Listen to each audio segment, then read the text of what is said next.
And I want to start actually not at the title. I want to start with the works cited page.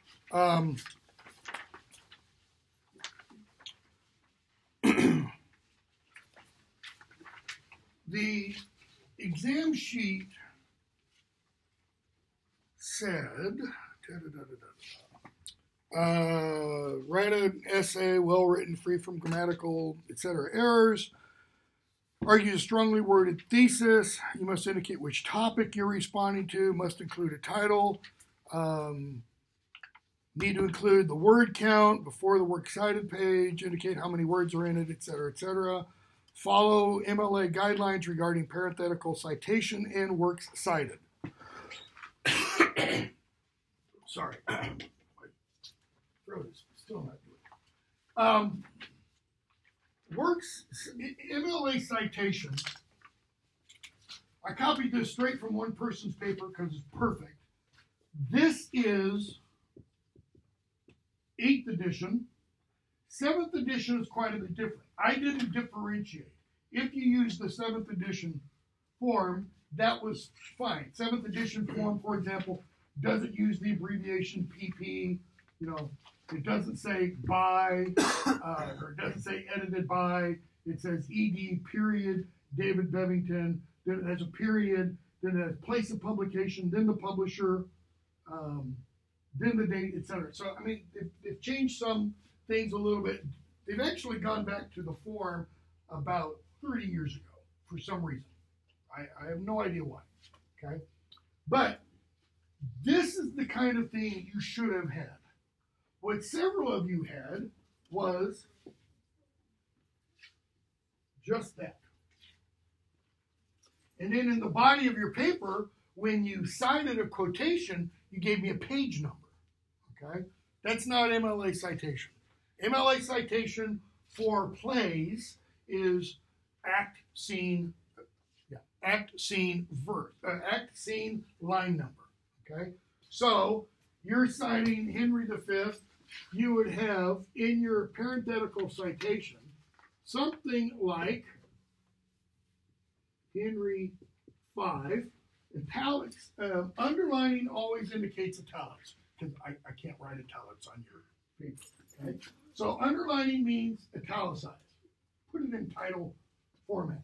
And then you would have something like 5 to, 26 to 27. All that's needed. Unless, in the body of your paragraph, go back to this introduction, unless when you introduce the quotation, you say, in Act 5 of Henry V, King Henry says, and then you have your quotation, then all you would have here is just 5-2 and whatever the lines that you're quoting. Okay? We'll get to that in a moment. So, on your works cited page, going forward, all future papers and such, you need to have an entry for each play that you cite. Okay? And I've given you 2 different forms here of it. Because, let's say your longer paper, I don't know, say you quote from 5 plays. Well, that means, if you do it this way, you've got to write all this information down 5 different times. Or you have to input it 5 different times. This is called a cross-referenced form of the works cited page. You put down your main source, Bevington, all right? And then for each subsequent source, and he goes first, why? Alphabetical, by author's last name. When you have multiple works by the same author, you then go alphabetical by the title, which is why The Life of King Henry V comes before The Tragedy of Richard III. Okay? So, you'd have Bevington first, you break down all that information. Notice no page numbers, because it's the whole book that's being referred to. And then you go to this source, William Shakespeare, The Life of King Henry V. Bevington tells your reader, go back to this source and go to those pages, and that's where it is. This is really useful when you have multiple things from a single source. Some of you in this class and other classes, you might, for example, in a longer paper, I don't know that you will in this class. You might. You might come across a source, a collection of essays, an anthology of essays on a topic for another class. And you might want to quote from a whole bunch of those essays. There are great little collections. Cambridge Companion to Shakespeare, for example, has like a dozen articles about Shakespeare. It's a great source. Well, you can count each of those as a separate source because they're a separate source. They're each written by different people. They're originally published in different locations or in different journals and such. So you would have the main source here, and then you'd have each article, each chapter, each essay, and it would just have whoever the editor was listed here, and then the page number. It tells you to just keep going back to this one source. Okay? If you go on into graduate school, that makes things a whole lot easier because otherwise your works cited just gets bloated beyond all means. If you're citing an electronic source, an electronic version, it needs to indicate somewhere that it's an electronic version. Okay? And that can present problems. If you don't indicate it's an electronic version, because the way I grade these papers is I look at the works cited page first. The very first thing. Why? Because each one of these topics says how many different sources to look at. I think all but one of them say refer to 2 plays. The final one says refer to 3. Okay? So if you did the final one, I went back to the works cited, and there better be 3 different entries. 3 different plays being cited. And if there wasn't, if I graded this the way I usually graded it, it's automatic F. Just right there. I didn't do that this time. Okay? Those of you who did not have 4 quotations, because I think all of them, except for number 4, the first 3 required 2 quotations from 2 different plays for a total of 4 quotations. I don't remember how many, at least 2, might have been 4 papers that only had 2 quotations total. Usually that's an automatic F, but I didn't this time. I think those were D's, okay? The only automatic F's were papers that were turned in late without any kind of preliminary explanation, or one paper that didn't even come close to the minimum requirements. Paper length, it was literally, it was like this. Okay, and I think it had 1 quotation. So I didn't even read it. I just put an F on it. Okay? So, where was I going? If it's an electronic source, you have to indicate that somewhere here. Because when I go back and then start reading the paper, what am I looking for in a parenthetical citation? I'm looking for this kind of thing. Well, some electronic versions don't indicate all of this information. They'll indicate act and scene, possibly, but often not lines. Okay? So if I know it's an electronic source, I know then that's why it's not including line numbers. Okay? I mean, you could go through 1, 2, 3, 4, but in some of those long scenes where you got 500 lines, if you're like me, your eyes kind of glaze over. Okay? So that's what should be there. This isn't underlined. It's not bigger print. It's not fancy type. I've seen it all. It's not, rainbow colored or rose colored or whatever. Okay? Similarly, there's not an extra space here or here. It's all double spaced. The very first thing, your name, top of the first page, to the very last thing on the works cited, everything's double spaced. Except for the works cited is usually put on a separate page. I don't have a problem if, you get to here on a page, if you skip down several, put works cited and you put it there. If you want to, save a tree, save a tree. Okay? I don't have any problem with that. Okay, so let's go back up to the beginning. Yeah, because there were some problems with titles. What should the title do? What's the purpose for a title? Grab the audience. Grab the audience, okay. What else? It's got to be more than just grab the audience. Inform what the paper's about. Bingo. It gives a shorthand version, a roadmap of a sort, what the paper's about. So, for example,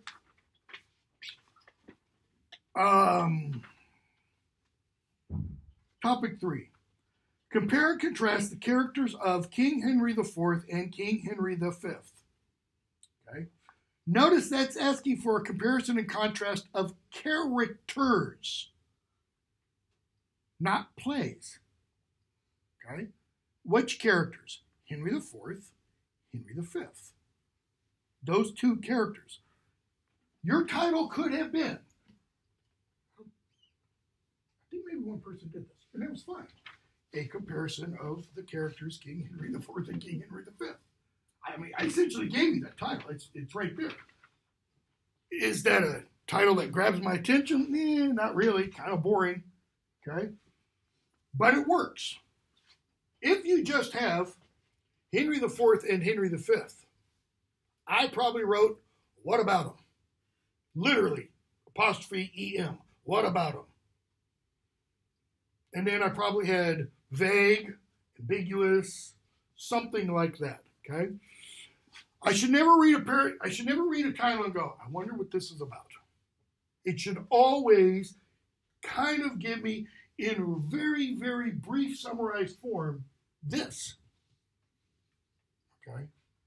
So, title's important. Introduction. What's the purpose of an introductory paragraph? Think for a moment, because I'll bet, and I've got a 20 in my wallet, so I could literally do this. I would lay $20 down that unless you've studied Latin before, you don't know the literal meaning of the word introduction. Intro means before, beginning, leading into. Duction comes from the Latin verb docere or docere, which means to teach. It's the leading into teaching. Okay? So what's the purpose of an introduction? It sets the stage. It prepares your reader for what's to come. Okay? So how do you do that? A single sentence? Nobody did that in here. I think there was one with 2 sentences. Not 2 sentences either. It's got to give, again, like the title does, in summary form, everything that's in the entire paper. Now, can that include everything that's in the paper? No, that's why it's a summary. You don't give every major idea you're going to follow up with, but you give the really major ideas, okay? And it usually concludes with the thesis statement. Now, the thesis statement, I've had students do this in the past. None of you did it. I've had students in the past, get to the end of their introductory paragraph and then type this. Thesis. You shouldn't have to do that, okay? Or, here is my thesis. You shouldn't have to do that. Why? What is a thesis? Yeah, it's an argument, because I tell you right there. So what does that mean? It's an argument. How many of you have been in an argument? I asked my first class this, and nobody had. I said, you guys are a bunch of angels. How many of you have been in an argument in the last week? I have. Yeah, some you don't want to, acknowledge. You get in arguments. What happens when you get in an argument with somebody? You tell them why you're upset. Okay, keep going. There's a very strong declarative statement. Yeah, I don't know about you, but you get in their face, right? Sorry, I don't mean to step on your toes. It's a very strong declarative. What's the very strong declarative statement? Notice that's kind of passive language. I'm right about this. Bingo. Here is my position, and I'm right. So, when you get in an argument with a friend, what are you trying to do? Persuade. Persuade. How often do you really, when you get in an argument with a friend, how often do you really think about the rhetoric of persuasion? You shook your head no, why not? What do you do? I'm just mad. You're mad.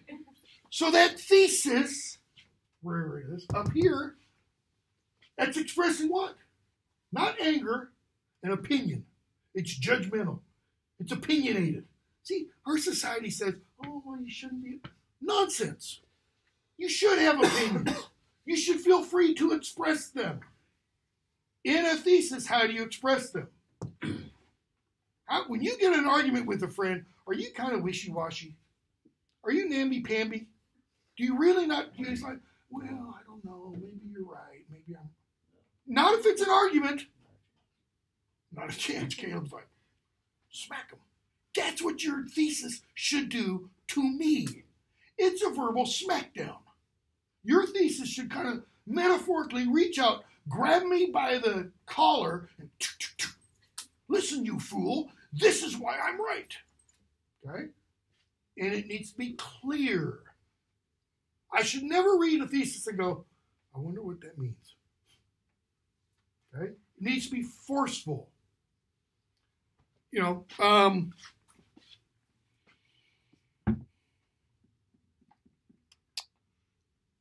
Number 2, in what ways may these plays be read or interpreted as manuals for monarchs? That is, within the plays, much advice is given about how kings should or should not act.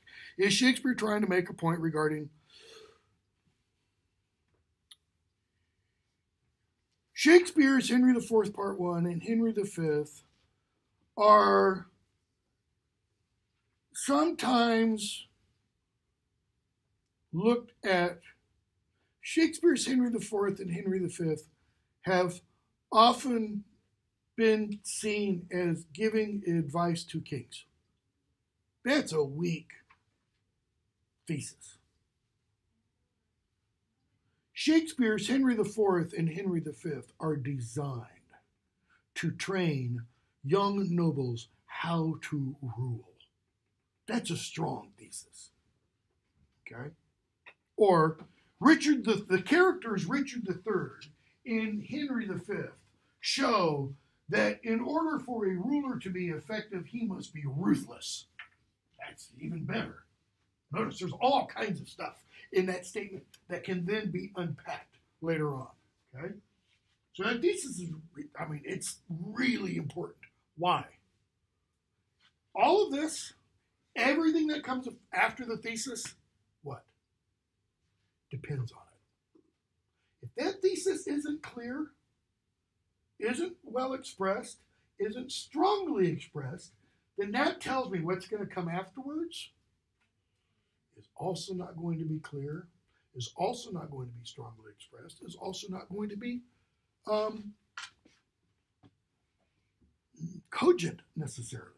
Because usually if your thesis isn't clear and strong, what that's telling me is you're not sure about it. And when you're not sure about something, think of an argument. When you're not sure about something and you get into an argument, what do you tend to do? How many of you have had to stand up and give a speech somewhere? What do you tend to do? There's a lot of ers, and you wander. You're not focused. That thesis acts like a magnifying glass. It focuses everything. Or use another metaphor. It acts like a foundation. And you build the house of your argument on that thesis. Another way of thinking of it, everything else hangs from that thesis. Right? Why? Because in your body paragraphs, what does each one of those paragraphs do? Not what does it include. This is all what it includes. What does it do? They support your thesis. It goes back to the thesis. Every topic sentence, somehow or other, goes back to that thesis. It supports that thesis. It reinforces that thesis. Which is why a thesis will often have multiple elements to it. Or it'll have several ideas embedded within it. Okay? Why? Because then you pull an idea out and that becomes a paragraph. And another idea becomes another paragraph. And another idea becomes another paragraph. these essays are fairly short.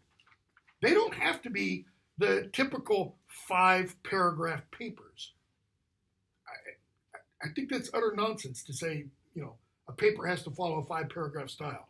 It can be 7 paragraphs. It can be 10 paragraphs. It can't be 1 paragraph. I have had papers before.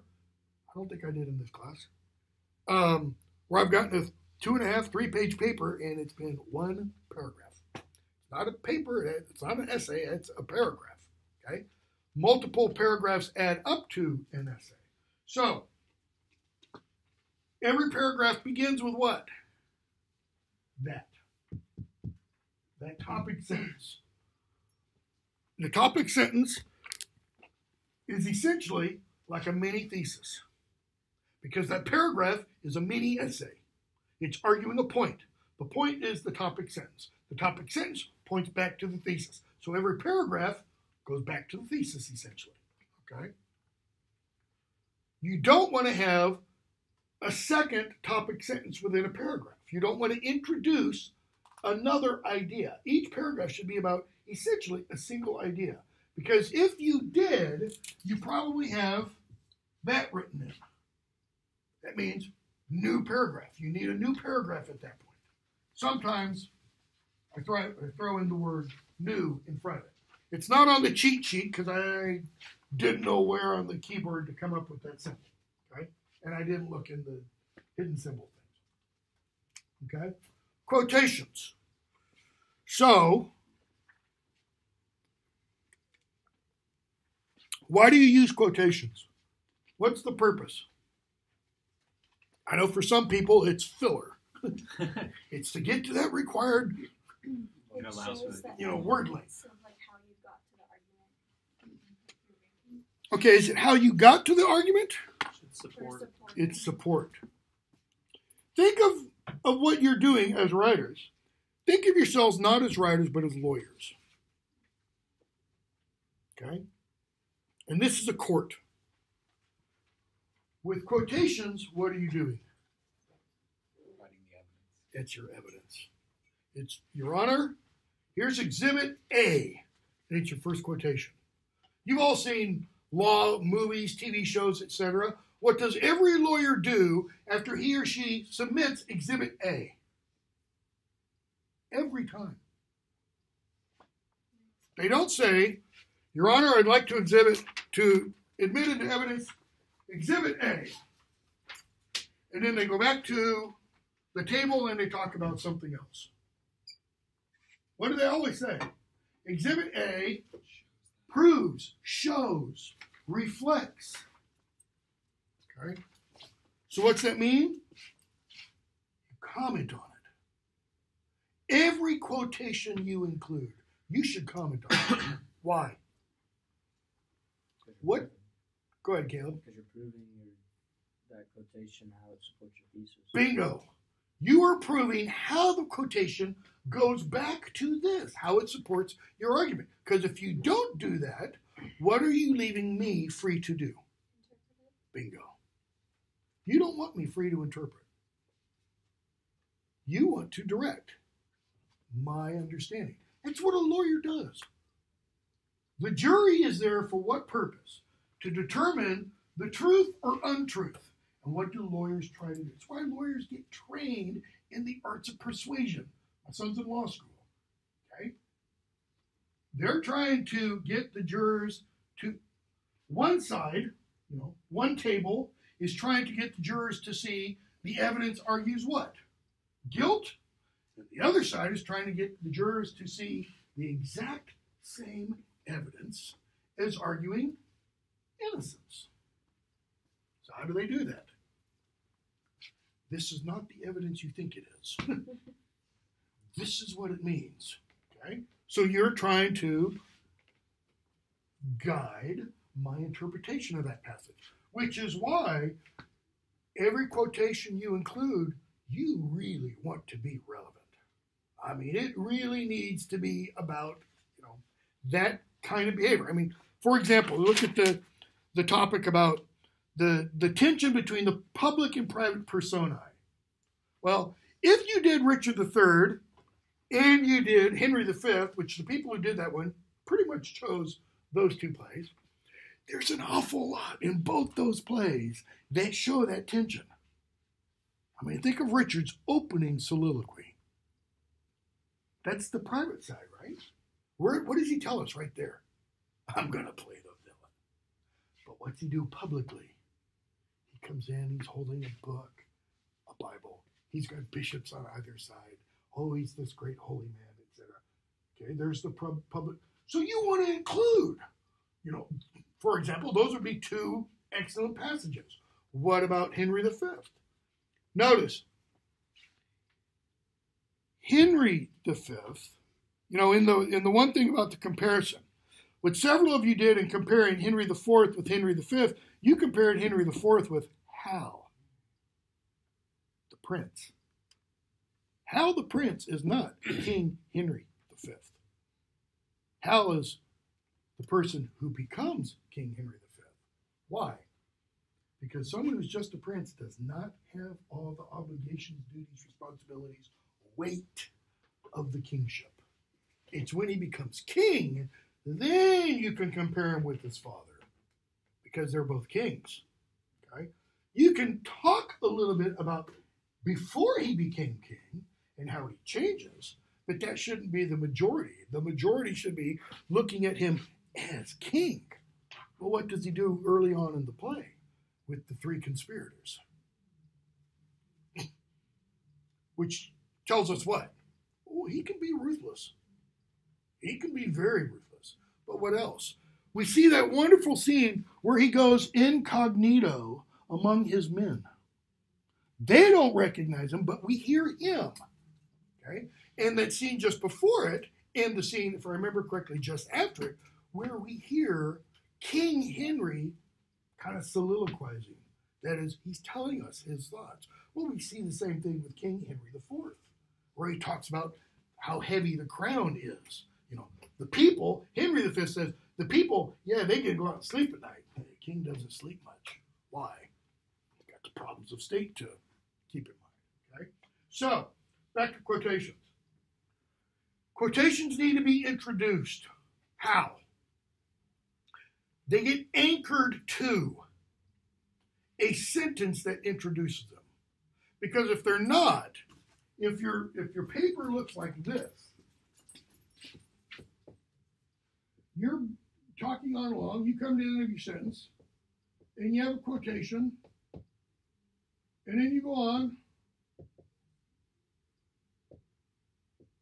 and then you have another quotation.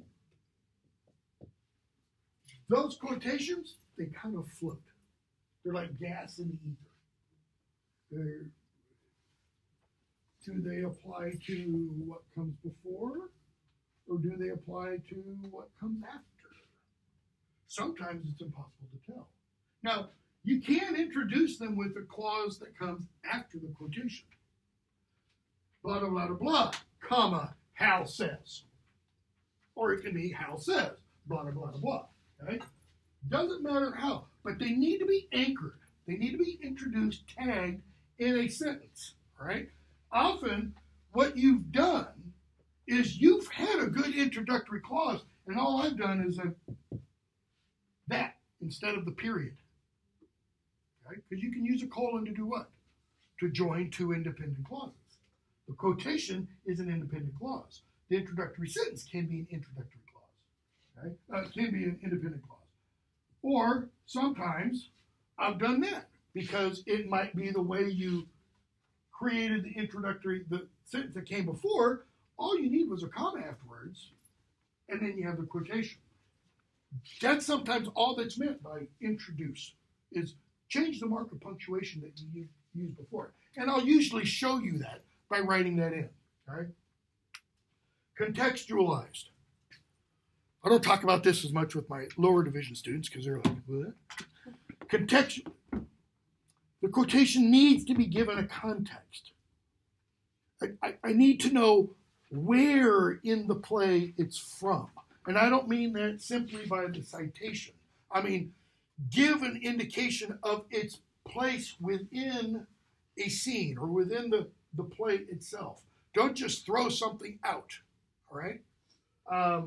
Citation, we kind of talked about that. One important, I don't have here, format. If the quotation is greater than 3 lines of verse, okay? All of Shakespeare's plays are written in verse. So if it's more than 3 lines, here's your paper. You're writing on along, so this is the margin, and then you quote. And you're going to quote, let's say, 5 lines. You indent 1, 2, and then you have your citation like that. Okay? The quotation should not begin where you normally begin a paragraph. It should be 1 tab stop in farther, right? So they wouldn't line up. So that's more than 3 lines of verse. If you're quoting from a different source, say you're quoting from Bevington's introduction to the play. Nobody did, by the way. But say you are. Then, if it's more than 4 full lines, so you're quoting it, and it goes from here to math challenged 4, 5, and it goes 1, 2, 3, 4, and it goes to here. That's more than 4 full lines. Then you do this. Okay? So if it's more than 4 full typed lines of prose, block indent. If it's more than 3 full lines of verse, block indent.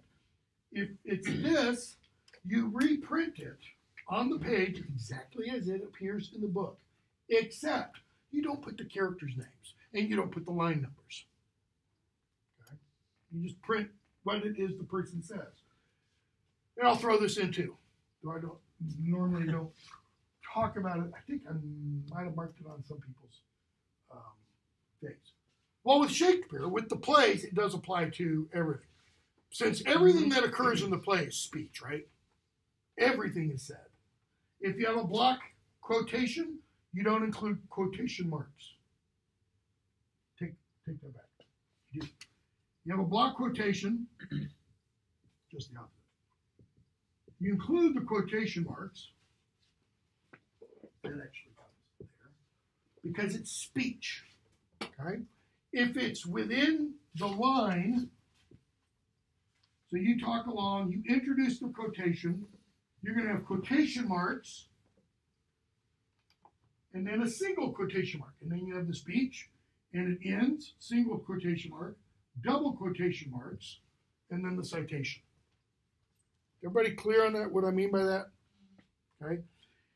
If this were the introduction by Bevington, that's not speech. So you wouldn't have that or that. If this were the introduction by Bevington, you wouldn't have that or that. Because the block quotation format indicates this is a quotation. The only time you include the quotation marks in that block quotation is if it's presenting, recording speech. Okay? Is everybody clear? If you're not clear, say so.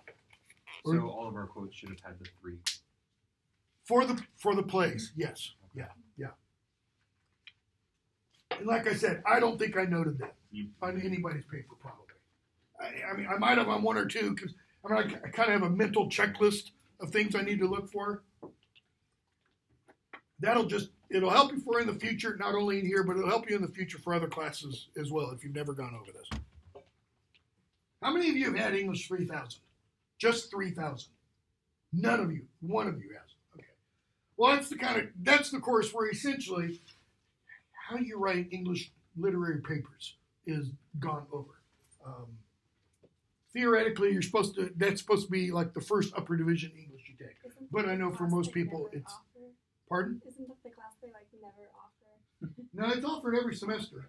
But I mean, since that course has been on the books, which is like 15 years now, I think, almost all upper division students I've had have said, yeah, I haven't had it yet. And some of them have been seniors.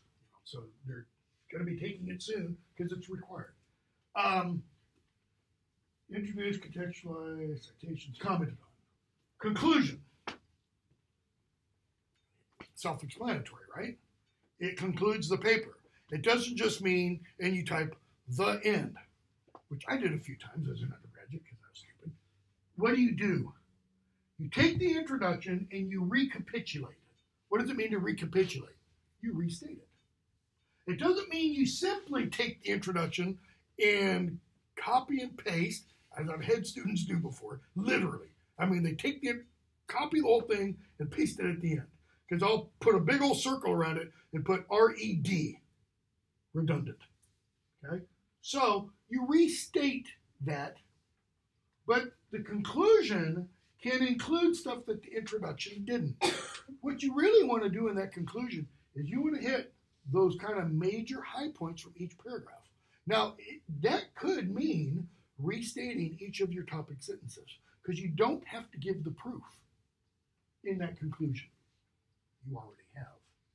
In summary, Your Honor, so what does a lawyer do before he or she rests his case? The summation. Hit the high points. Okay? And then the works cited. Also, I didn't have it here.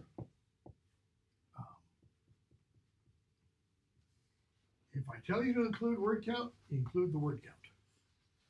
I don't think. Yeah, it took the word count off this one. Let me hand these out real quickly. In fact, I took the word length off this one. This now has page length required. Okay? This is just for As You Like It in Midsummer Night's Dream.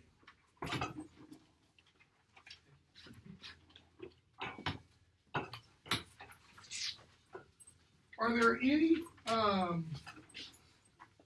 questions, not about your individual paper, but about what we've gone over?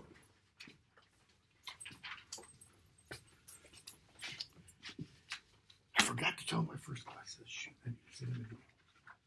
Don't do anything with these papers. Like, don't walk out of here, as I've literally seen students rip them in shreds, and pull out the voodoo doll of me and start, stabbing them. Okay?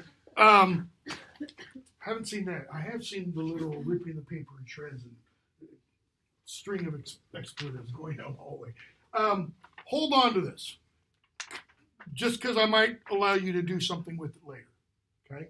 So just keep it until the end of the semester. And if I don't ever say anything about it, then you can have your sacrificial burning and whatever else you want to do. Okay? Let's talk about 10:26. Let's finish As You Like It, and then talk about this, and then maybe get a little bit into Hamlet. I hope we can get a little bit into Hamlet, because you're going to find out pretty quickly. I love Hamlet. Hamlet's just the greatest thing since sliced cheese. Okay, so As You Like It. That's Tragedy of Richard III. There's As You Like It. We were at 5.4. We left off the end of 5.2. We're going to skip 5.3. End of 5.2 with Rosalind, saying what to Sylvius, Phoebe, and Ganymede. Got to get them all in the right order, otherwise things get really funny. What does she say to Phoebe? Anybody remember? Oh, that I'll marry. Well, if I marry a woman, it'll be you. There it is. But I'll never marry a woman. Okay. What does she say to Sylvius? She essentially says, you'll get the woman you want, right? Because she says to Phoebe, but if I don't marry you, then you'll marry Sylvius, and Phoebe agrees to that. And then she says to Ganymede, I'll marry you, but, I won't be a man, etc. So, pick up with 5-4. Now, where are we? What's the setting? We're still in the wood. We're still in the forest. Duke Sr. comes in, and he says, dost thou believe, Orlando, that the boy can do all this that he hath promised? I sometimes do believe, and sometimes do not. As those that fear, they hope, and know they fear. Got a little gloss down there. Those they hope, that they merely hope. And those that fear, they merely hope, and know they fear. So, I believe, and yet I don't believe. Rosalind comes in. Patience once more, whiles our compact is urged. What's compact? Like the Mayflower Compact. Our agreement. Our contract. Our covenant. You're like, whoa, just hold on. Now, it's Rosalind enters, but it's not Rosalind, right? It's Ganymede at that point. So I do wish that in his text that Bevington would indicate that, Rosalind / Ganymede. When it's Ganymede, or if it's just Rosalind, then just Rosalind. So, she says to the Duke, you say, if I bring in your Rosalind, you will bestow her on Orlando here? Notice, your Rosalind. Because what is Rosalind to the Duke? Daughter. Yeah. Had I kingdoms to give with her. And she says then to Orlando, in you will have her when I bring her? You will marry her, right? That would I, were I of all kingdoms king. To Phoebe, you say you'll marry me if I be willing? And Phoebe's like, oh yeah. That will I, should I die the hour after. Now that probably has two meanings. It probably has the literal surface meaning, even if I were dead an hour later. It probably has a deeper sexual innuendo meaning.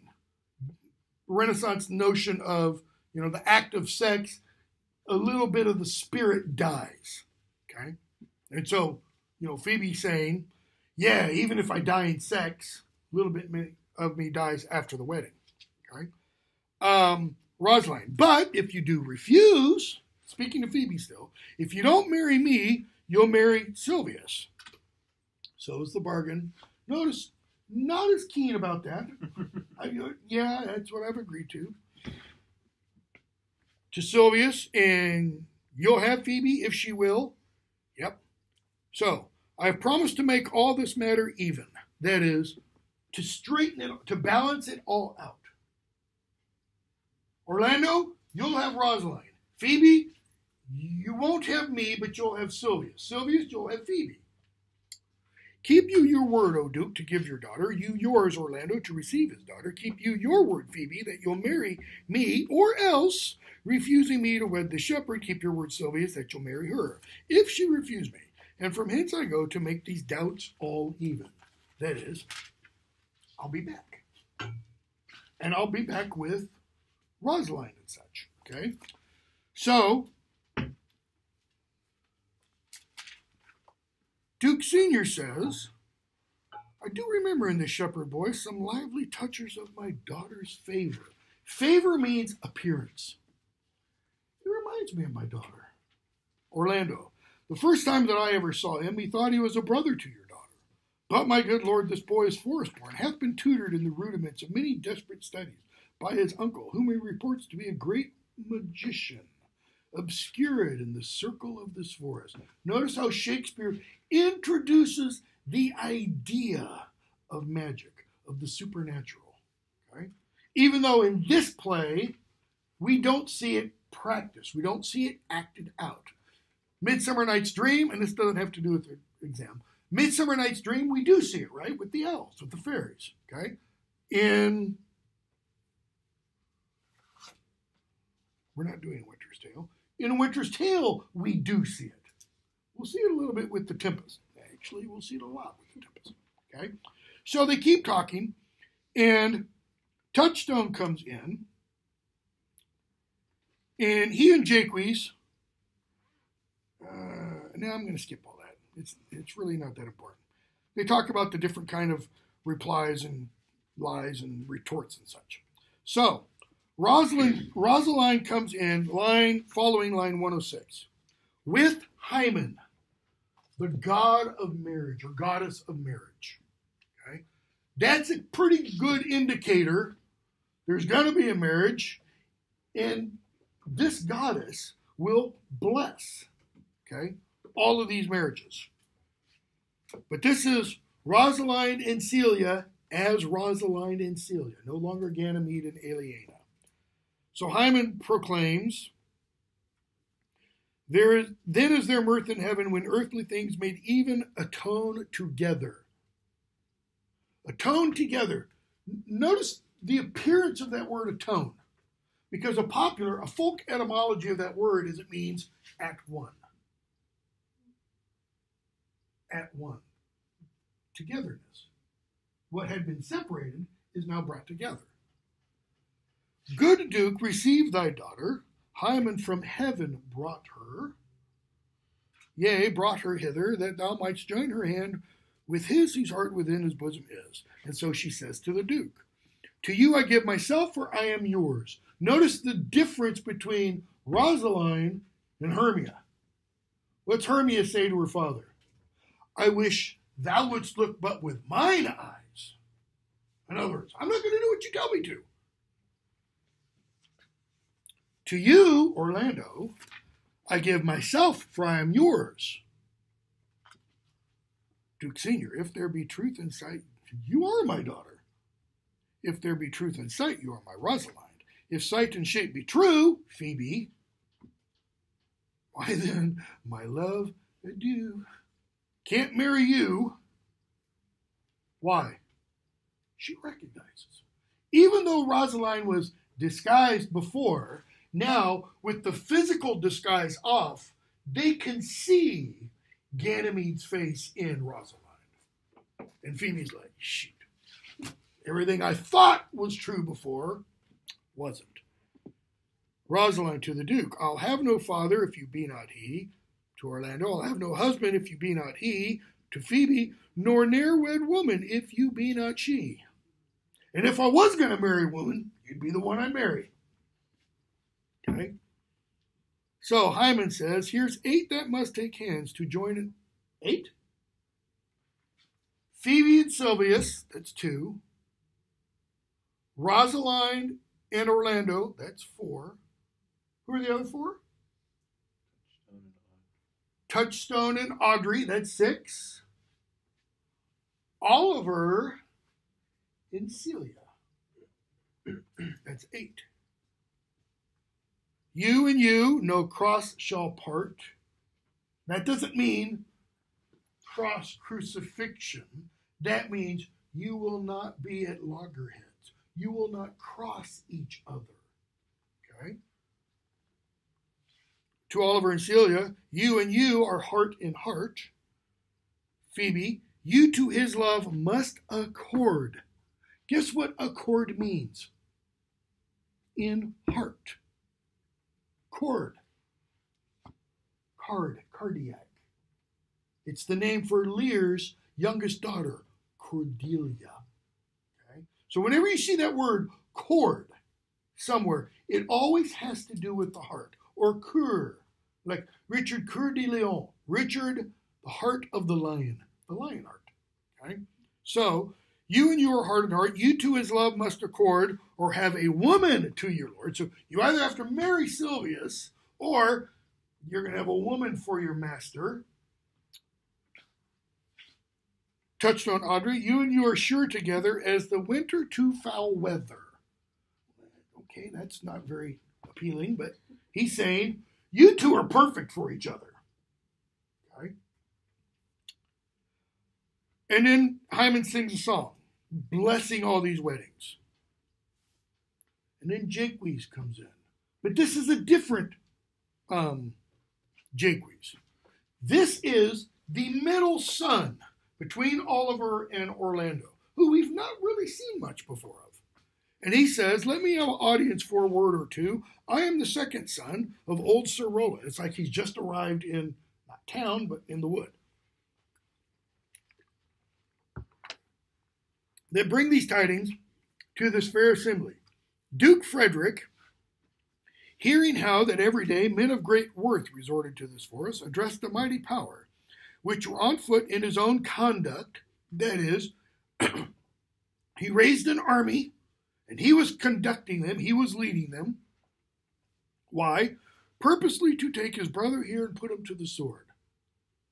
So he led this great army, was leading a great army to the wood to kill his brother. His brother's already been deposed. He has nothing to do with the court anymore. So why Duke Frederick do this? Because his brother was still alive. Therefore, he was a threat. Okay? And to the skirts of this wild wood he came, where, meeting with an old religious man, after some question with him, was converted both from his enterprise and from the world.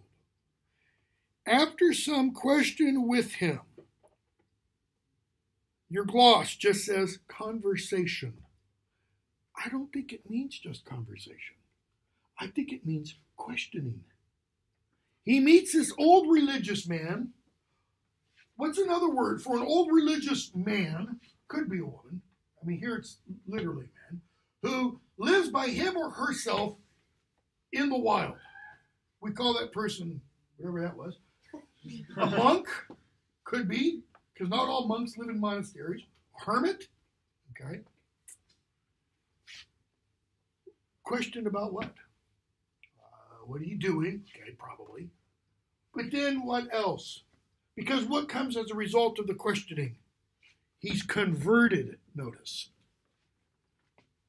Converted from his enterprise, turned away, converted means turned around, repented, and from the world. He was Duke. The world was everything, not anymore. Both from his enterprise and from the world, his crown bequeathing to his banished brother. Yours now, Duke Senior, and all their lands restored to them again that were with him exiled. So you guys can go back to town. What's Duke Frederick going to do? He's going to stay here in the wood. This to be true, I do engage my life. Duke Senior, he says, welcome. Thou offers fairly to thy brother's wedding. Thy offers. It's kind of like your offering. It's fair. It's appropriate to your brother. Why? Because your brother just had his lands restored to him. To one his lands withheld, and to the other land itself at large, a potent dukedom. First in this forest let us do those ends that here we well begun and well begot. That after, every of this happy number that have endured shrewd days and nights with us shall share the good of our returned fortune according to the measure of their states. Meantime, forget this new-fallen dignity and fall into our rustic revelry. Let's not worry about all the wealth and everything we've re-inherited. Let's do what? Let's celebrate in our rustic fashion. Okay? Let's end what we've begun.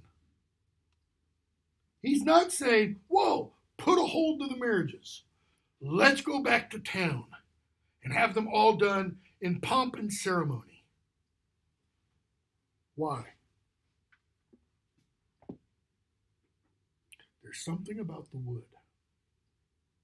There's something about the basic nature of humanity.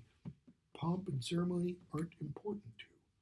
After all, what brought Rosalind and Orlando together? It was really the wood. It wasn't them seeing each other back in town. Yeah, they took notice of each other there, but it was what happened in the wood. Notice the restoration that's occurring here. So Jaques says, by your patience, if I heard you rightly, the Duke, this is the other Jaques.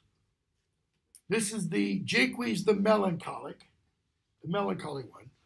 The Duke hath put on a religious life. That is, he's become a monk and thrown into neglect the pompous court. Yep. I'm going to go to him. I'm going to go serve him. Out of these convertites, there is much matter to be heard and learned. Who are the convertites? Duke Frederick, the old religious man. What's Jaques saying? I need to go talk to these guys. Why? What dominates Jaques' life? Josh? Melancholy. Melancholy. What is melancholy? Life sucks, man. It's a pain. It's a bitch and then you die. Or you can do the bumper sticker you want. It's a beach and then you die. Okay? Either way, and then you die. Jaques, by saying this, is kind of saying, maybe there's another answer. Maybe it isn't all melancholy. Maybe it isn't the 7 stages of man speech. And then, which,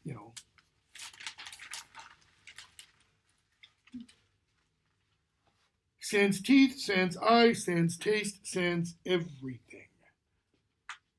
Maybe that's not all. Okay? So he says to the Duke, you to your former honor I bequeath, your patience and your virtue well deserves it. Your patience, your patient endurance, your suffering of what you've endured here. What? You deserve that honor back. To Orlando, you to a love that your true faith doth merit. Notice, true faith. He doesn't say true love.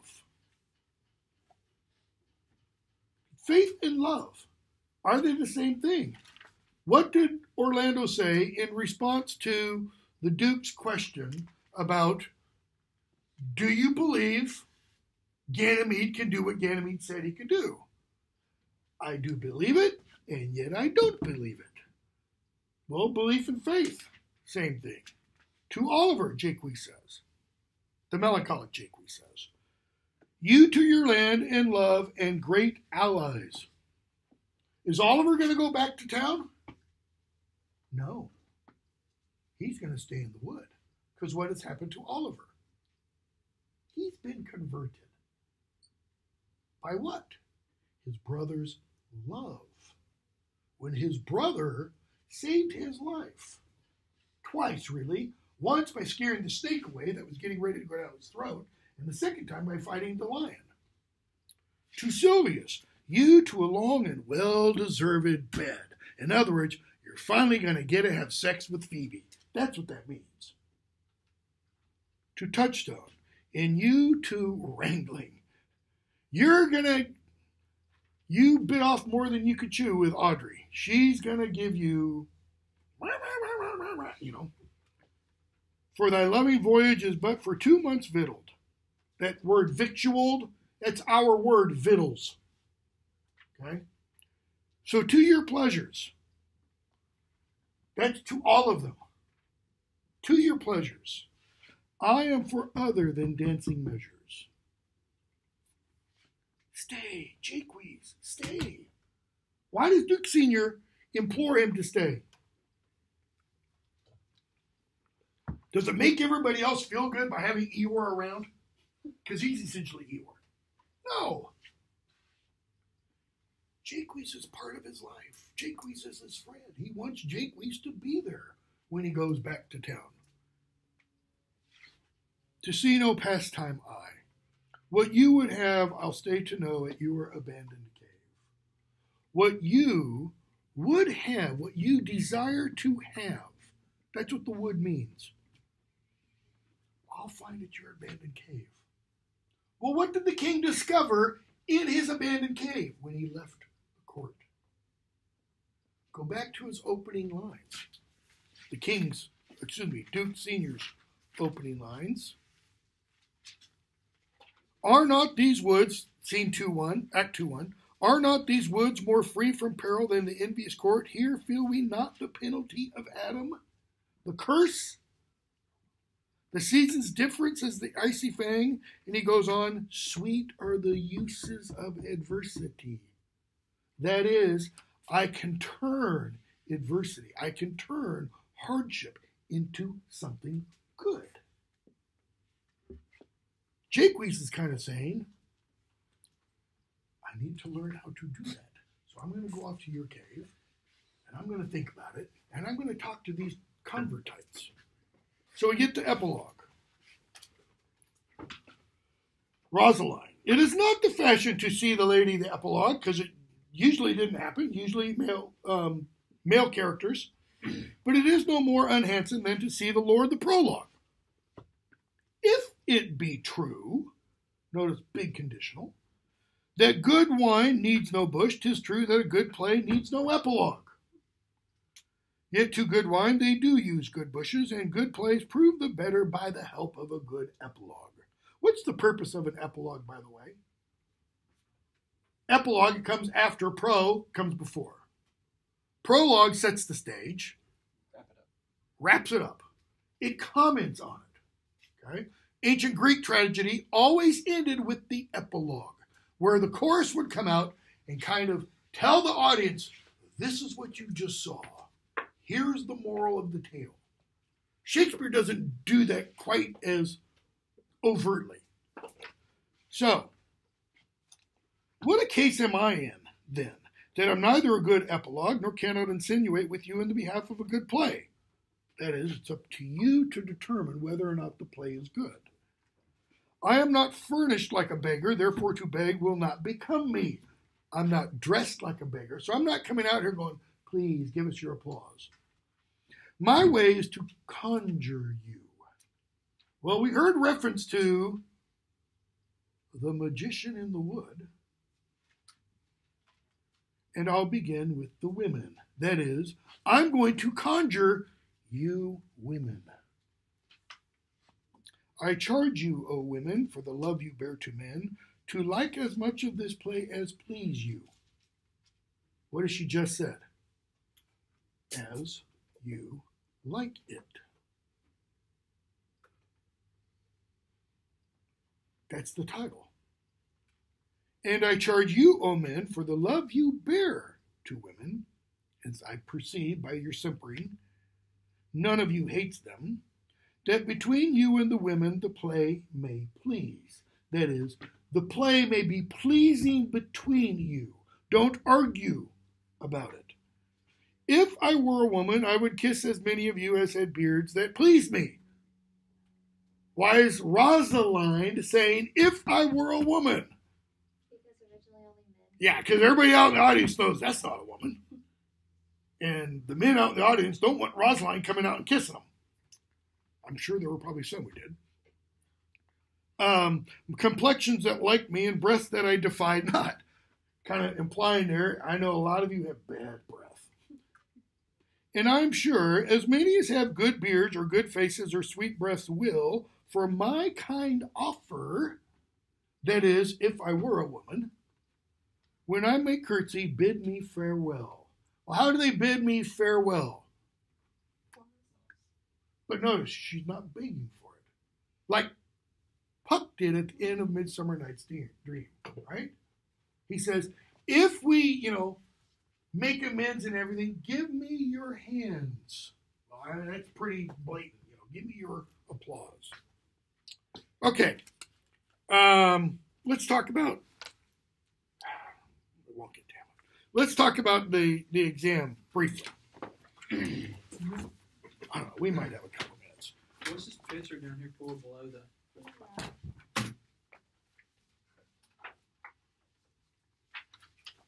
That is a good question.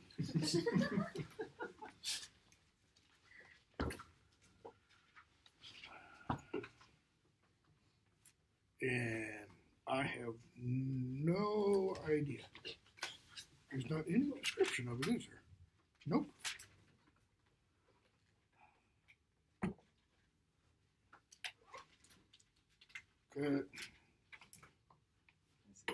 The one guy has got like a lion skin on. I have no idea. It's a really good question. There's got to be a credit somewhere. I'll have to look that up. I'll have to see where it lists credits of photos and stuff. Okay, so this is due a week from today, right? Today's the 22nd. The 29th is a week from now. I screwed up some of my earlier exams with other classes. So choose one of the topics, 2 to 3 page. That means 2 full pages. Don't have 1 page and 2 lines on the second page. 2 full pages. 2 to 3. Okay. Anywhere on the third page is fine. If it's 2 pages and a line, that's fine. Okay. Thoughtful, insightful, all that kind of stuff. Strongly worded thesis. Got to include a works cited page. I've given you examples for how you can cite these plays. Just abbreviated titles is fine. Okay.